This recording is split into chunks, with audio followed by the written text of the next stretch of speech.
تو تہاڑا ولی بھی مان لاں گا. تو یہ میں نے الزامی بات کی تھی, وہ میرا پورا کلپ آپ دیکھیں. یہ جو کلپیاں کاٹ رہے ہیں نا سر, یہ تو قرآن سے بھی آپ کتنی باتیں کاٹ سکتے ہیں. نماز کے قریب مت جاؤ, آگے لکھا ہے جب تم نشے کی حالت میں ہو.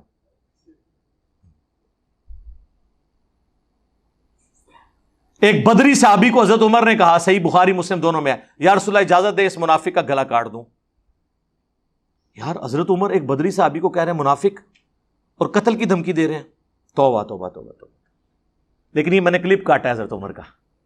پوری بات یہ ہے کہ اس نے رسول اللہ کی مخبری کر دی تھی اور کفار مکہ کو کہہ دیا تھا کہ حضور عنقریب تم پہ چڑھائی کرنے والے ہیں, اور یہ جو میں نے حضور کا سیکرٹ لیک کیا ہے اس کے عوض تم میرے اہل و عیال اور میرا مال جو مکے میں ہے اس کی سیفٹی کی ضمانت دو, کیونکہ میں نے حضور کا راز تمہیں لیک کر دیا ہے. اب نبی کے راز کو لیک کرنا, رسول اللہ کے ساتھ غداری کرنا منافقت ہی ہے نا, اور کیا ہے؟ عملاً تو نفاق ہے نا, عقیدے میں نہ ہو تو. لیکن کمزوری ایمان کا شکار ہو کے اس نے کیا. حضور علیہ السلام کو اللہ تعالیٰ نے وحی کے ذریعے بتا دیا. آپ نے مولا علی کو اور ایک اور صحابی کو بھیجا کہ فلاں جگہ ایک عورت ہے جس کے پاس وہ خط ہے, وہ خط مشرکین عرب کے پاس نہیں پہنچنا چاہیے. حضرت علی جو ہے وہ باقی ساتھیوں کو لے کے ایک جگہ پہنچے, اس عورت تک پہنچ گئے, اس عورت کی تلاشی لی, وہ خط نہیں ملا. اس عورت نے کہا میرے پاس کوئی خط نہیں ایسا. حضرت علی نے کہا کہ جس شخص نے مجھے بھیجا ہے نہ وہ جھوٹا ہے, اور جس نے اسے خبر دی ہے نہ وہ جھوٹا ہے, یعنی اللہ اور اس کا رسول عز وجل و صلی اللہ علیہ وآلہ وسلم. اگر مجبوراً تیرے کپڑے بھی اتروانے پڑے تو میں وہ خط ریٹریو کروں گا. پھر اس نے اپنا جوڑا کھولا بالوں کا, اس میں سے وہ خط نکال کے دیا. اب وہ خط جس نے حضور کی بارگاہ میں پیش ہوا تو ریاکشن آپ سمجھ نہیں سکتے تھے. حضرت عمر یہ نہ کرتے تو کیا کرتے؟ ابن ابی بلتا وہاں پہ بیٹھے ہوئے ہیں.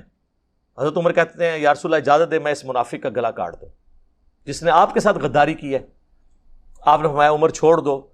بدری صاحب کی اگلی پچھلی غلطیاں اللہ نے معاف کر دی.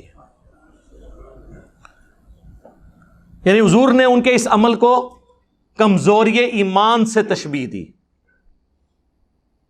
اور ان کی نیکی کی وجہ سے ان سے صرف نظر کر دیا, بدری ہونے کی وجہ سے. حضرت عمر پہ بھی کفر نہیں لوٹا اس کو کافر کہہ کے. کیوں؟ حضرت عمر جینولی سمجھتے تھے کہ یہ کفر ہی ہے نبی کے ساتھ غداری کرنا. اس ایک حدیث سے کتنے مسئلے محدثین نے نکالے ہیں کہ اگر کسی کی تعویل کی غلطی کی وجہ سے کسی کو کافر کہہ دیتا ہے تو اس کی طرف کفر نہیں لوٹتا. پھر یہ کہتے ہیں نا فلاں فلاں کو کافر کہتا ہے تو آپ اسے کافر کیوں نہیں کہتے؟ کافر اسی وقت ہوگا جب کلمہ پڑھاتے وقت جو آپ نے منوایا تھا اس کا انکار کرے. اللہ, رسول, آخرت, ختم نبوت, قرآن, بس. باقی کسی کے انکار کرنے سے آپ کفر کا فتویٰ نہیں لگائیں گے. اس کی تعویل کی غلطی ہو سکتی ہے, اس کو جو بات پہنچی اس میں وہ یہ سمجھتا ہے. ہاں اللہ رسول کا کوئی انکار کر دے گا, آخرت کا, قرآن کا, پھر ہم اس کا کوئی لحاظ نہیں کریں گے, اس میں تو تعویل کی غلطی کی گنجائش ہی نہیں ہے. تو یہ ایک ٹیکنیکل بحث ہے باقاعدہ. لیکن حضرت عمر کو حضور نے نہیں کہا کہ توبہ کر, رجوع کر, تو نے ایک بدری کو کافر کہہ دیا, کفر تیری طرف لوٹ آیا ہے. کیونکہ بخاری مسلم میں حدیث ہے جب کوئی کسی کو کافر کہتا ہے تو دونوں میں سے ایک ہو جاتا ہے. حضور نے کسی سے کوئی توبہ نہیں کرائی, آپ کو پتا تھا وہ اپنی جگہ درست کہہ رہا ہے اور نبی علیہ السلام نے صرف نظر کیا. اچھا, اس میں ایک یہ تو پھکی ہوگی ناسبیوں کے لیے, اب رافضیوں کے بھی لیے بھی اس میں پھکی ہے. بعض لوگ جو کہتے ہیں نا کہ وہ مسلم میں حدیث ہے علی سے محبت نہیں رکھے گا مگر مومن, علی سے بغض نہیں رکھے گا مگر منافق, لہذا جنہوں نے ممبر رسول پہ حضرت علی پہ لعنت اور سب و شتم کروایا تو ان کو منافق کیوں نہیں آپ کہتے؟ سر اسی لیے نہیں کہتے کہ حضور نے ابن ابی بلتا کو منافق نہیں کہا.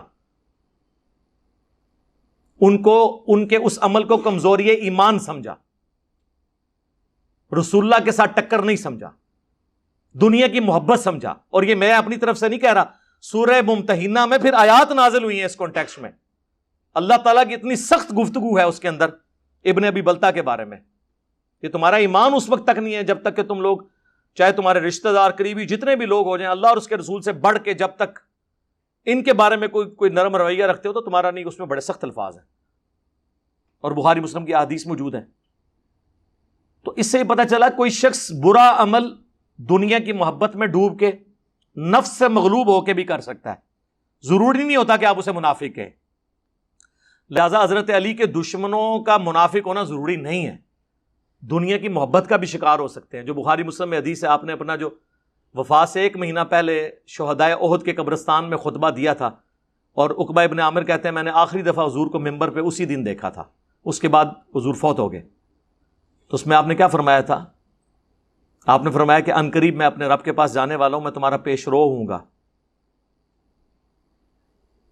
دیکھنا میرے بعد کافر نہ ہو جانا کہ ایک دوسرے کی گردنیں کاٹنے لگو، مجھے یہ خطرہ نہیں کہ تم میرے بعد دوبارہ شرک کرنے لگو۔ صحابہ کے بارے میں حضور کو یہ کانفیڈنس تھا کہ اب شرک کم از کم یہ نہیں کریں گے، البتہ مجھے ڈر ہے کہ تم دنیا کی محبت میں پڑ جاؤ گے، ایک دوسرے کو قتل کرو گے اور تباہ و برباد ہو جاؤ گے جس طرح اگلے لوگ تباہ و برباد ہو گئے۔ اس کی نمائندہ مثال وہی لوگ ہیں جنہوں نے بعد میں دنیا کی محبت یا حکومت کے حصول کی خاطر یہ سب کچھ کیا۔ میں اشارتاً گفتگو کر رہا ہوں، آپ کو بات سمجھ آ جائے گی۔ ابن تیمیہ نے کہا کرامات کی تصدیق اہل سنت کے اصول میں سے ہے۔ صحیح کرامات کون سی ہیں؟ میری ویڈیو میں دیکھ لیں، صحیح کرامت آپ کو سنا دیتے ہیں، کئی کرامتیں میں نے سنائی ہیں صحیح کرامتیں۔ کرامت یہ ہے کہ کوئی شخص دعا کرے اور اللہ تعالیٰ اس کی دعا قبول کر لے، باقی کو کر کے نہیں دکھا سکتا۔ اور اس کے لیے تختہ بلقیس کا واقعہ بیان کرنا ہے، ایک ہی واقعہ موڑ چھوڑ کے، اس میں بھی حضرت سلیمان نے کہا تھا ہادہ من فضل ربی، وہ پتہ نہیں کوئی فرشتہ تھا یا وقت کے پیغمبر کے ساتھ کوئی اور پیغمبر اٹیچ تھا۔ باقی رہ گئی یا ساریت الجبل، وہ بھی روایت ضعیف ہے حضرت عمر سے متعلق۔ صحیح بخاری میں حضرت عمر کہتے ہیں جب تک رسول اللہ ہمیں موجود تھے، ہم سے کوئی غلط بیانی کرتا تھا اللہ وحی کے ذریعے میں بتا دیتا تھا، حضور کی وفات کے بعد ہم ظاہری کلمات کے اوپر فیصلہ کریں گے، ہمیں نہیں پتہ لوگوں کے دلوں میں کیا ہے۔ تو حضرت عمر نے تو نہیں کہا مجھے کوئی کشف الہام ہو جاتا ہے، ٹھیک ہے۔ تو کرامت وہ ہے کسی کی دعا قبول ہو جائے، کئی کرامتیں ہیں۔ دلائل النبوہ امام بیہقی کی کتاب میں موجود ہے کہ انس ابن مالک ایک قحط کے دوران وہ اپنی زمین میں آ کے کھڑے ہوئے اور انہوں نے دعا کی اللہ تیرے جو منکرین ہیں وہ بھی قحط سالی سے گزر رہے ہیں، تیرے ماننے والے بھی، تو میری زمین پہ تو کم از کم بارش برسا دے۔ اسی ٹائم بارش شروع ہوئی، ان کی زمین کے اوپر ہوئی صرف۔ تو یہ ہو سکتا ہے دعا کی قبولیت۔ المستدرک للحاکم میں موجود ہے، بنو امیہ کے دور میں مدینہ شریف کے ایک بازار میں ایک شخص مجمع اکٹھا کر کے حضرت علی کو گالیاں نکال رہا ہوتا ہے۔ سعد ابن ابی وقاص وہاں سے گزرتے ہیں تو آپ اس مجمع کو دیکھ کے رک جاتے ہیں اور آپ کہتے ہیں یہ کیا ہو رہا ہے؟ تو وہ کہتے ہیں کہ ایک شخص ہے جو تقریر کر رہا ہے، وہ کوئی لال رومال علیہ ہوئے گا اس زمانے کا۔ تو انہوں نے کہا یہ کیا کہہ رہا ہے؟ ان کا حضرت علی کو برا بھلا کہہ رہا ہے۔ تو سعد ابن ابی وقاص جو ہے وہ مجمع چیرتے ہوئے آگے آ جاتے ہیں، کیونکہ سعد ابن ابی وقاص حضور کے رشتے میں ماموں بھی ہیں، عشرہ مبشرہ میں سے ہیں، سب سے آخری صحابی ہیں غزوہ بدر میں شریک ہونے والے، تو 56 ہجری میں حضرت معاویہ کے دور میں فوت ہوئے ہیں۔ تو اگر وہ حضرت معاویہ کے دور میں فوت ہوئے ہیں تو آپ سمجھ لیں کہ وہ دور کون سا ہوگا، یزید کا نہیں ہوگا، کیونکہ یہ 56 ہجری میں فوت ہوئے ہیں، حضرت معاویہ 60 ہجری میں فوت ہوئے ہیں۔ تو وہ مجمع چیرتے ہوئے آگے جاتے ہیں۔ یہ میں نے کربلا ریسرچ پیپر میں بھی حاکم کی حدیث ڈالی ہے، امام زابی نے بھی اسے صحیح کہا، امام حاکم نے بھی صحیح کہا۔ اور وہ کہتے ہیں کہ اے گھوڑ سوار تو کس بنا پر علی ابن ابی طالب کے اوپر یہ بکواسات کر رہا ہے؟ کیا علی ابن ابی طالب وہ پہلا شخص نہیں ہے جو رسول اللہ پر ایمان لے کر آیا؟ کیا علی ابن ابی طالب وہ خوش نصیب نہیں ہے جسے اپنی سب سے لاڈلی بیٹی دی فاطمہ؟ کیا علی ابن ابی طالب حضور کے ساتھ جنگوں میں سب سے آگے نہیں ہوتا تھا؟ کیا علی ابن ابی طالب حضور کا جھنڈا پکڑ کے آگے نہیں چلتا تھا؟ انہوں نے کئی فضائل حضرت علی کے گنوائے، وہ آپ ذرا پڑھیں، رکت انگیز ہے۔ پھر انہوں نے کہا کہ اے اللہ یہ تیرے اولیاء میں سے ایک ولی کو گالیاں دے رہا ہے، اپنی قدرت کا کرشمہ یہیں پر دکھا کہ یہ مجمع چھٹے نہ اور اسے سزا ملے۔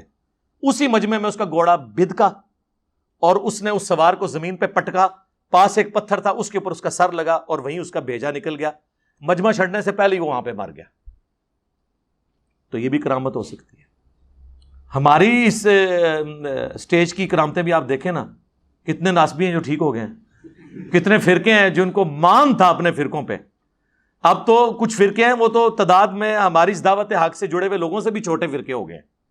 اللہم انی اسألک بانک انت اللہ لا الہ الا انت الاحد الصمد الذی لم یلد ولم یولد ولم یکن لہ کفوا احد وإلہکم الہ واحد لا الہ الا هو الرحمن الرحیم الف لام میم اللہ لا الہ الا هو الحی القیوم اللہم صلی علی محمد وعلی آل محمد اللہم ربنا آتنا فی الدنیا حسنہ وفی الآخرۃ حسنۃ وقنا عذاب النار اللہم اغفر لحینا ومیتنا وشاہدنا وغائبنا وصغیرنا وکبیرنا وذکرنا وانثانا اللہم من احییتہ منا فاحیہ علی الاسلام ومن توفیتہ منا فتوفہ علی الایمان۔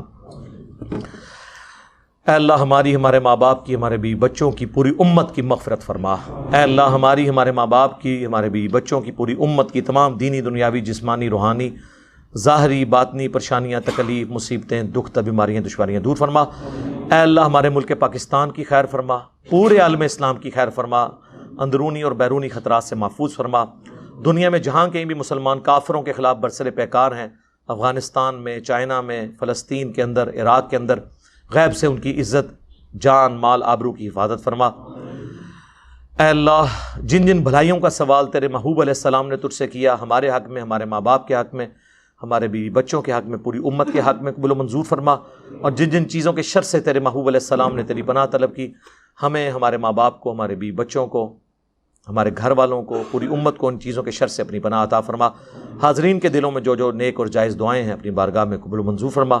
جن لوگوں نے بھی دعاؤں کے لیے کہا، اے اللہ ان کی نیک دلی جائز خواہشات کو پورا فرما۔ اے اللہ جو کچھ مانگا وہ بھی عطا کر دے، جو نہ مانگ سکے ہمارے حق میں بہتر ہے تو ہمیں بن مانگے ہی عطا فرما دے۔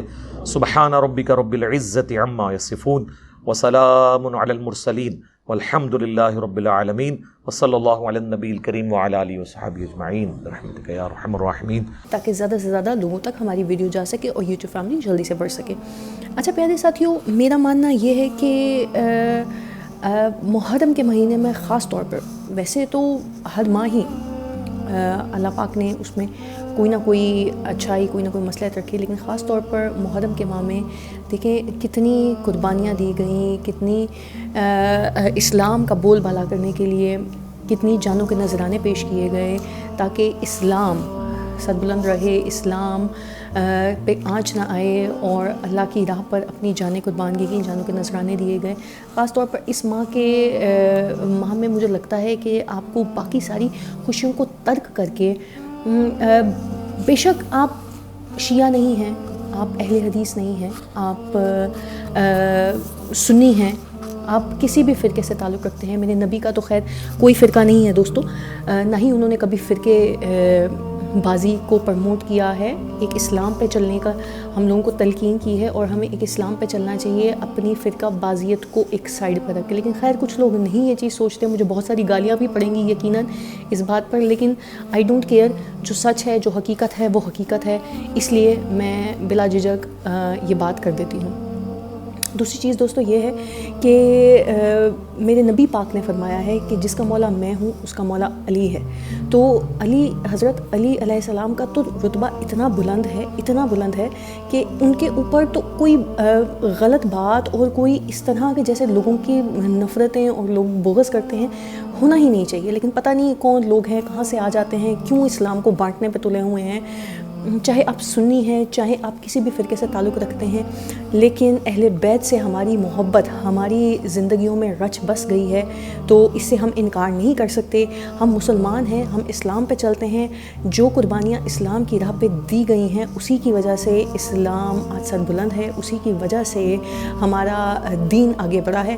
تو اس چیز کو نہ بھولا کریں، اور اپنی نفرتوں کو ایک سائڈ پر رکھ کے ان قربانیوں کے بارے میں سوچا کریں جو اس ماہ میں دی گئی ہیں۔ تو پیارے ساتھیوں، آج کے لیے صرف اتنا ہی، پھر ملیں گے کسی نیکسٹ ویڈیو کے ساتھ، کسی نیکسٹ ٹاپک کے ساتھ۔ امید کرتی ہوں آپ کو آج کا ریئیکشن اچھا لگا ہوگا۔ کوئی بات غلط لگتی ہے، کوئی بات بری لگتی ہے تو اس کی معذرت، اور بیڈ کمنٹ کرنے سے پلیز اجتناب کیا کریں، اس سے کوئی فرق نہیں پڑنے والا دوستو۔ آپ لوگ صرف اپنی مجھے تربیت بتاتے ہیں، میرا اس سے کچھ نہیں جاتا، میں حق پہ ہوں، میں سچ پہ ہوں، اور میں ڈٹی رہوں گی، کیونکہ میں غلط نہیں ہوں، نہ میں کسی کو غلط کہتی ہوں۔ ہاں، ہر انسان کا ایک اپینین ہوتا ہے، میرا بھی اپینین ہے جس کو میں آپ لوگوں کے ساتھ شیئر کر لیتی ہوں، اور مجھے نہیں لگتا کہ اس میں کوئی بھی برائی ہے۔ تو ٹھیک ہے دوستو، اجازت دیجیے گا، اللہ حافظ۔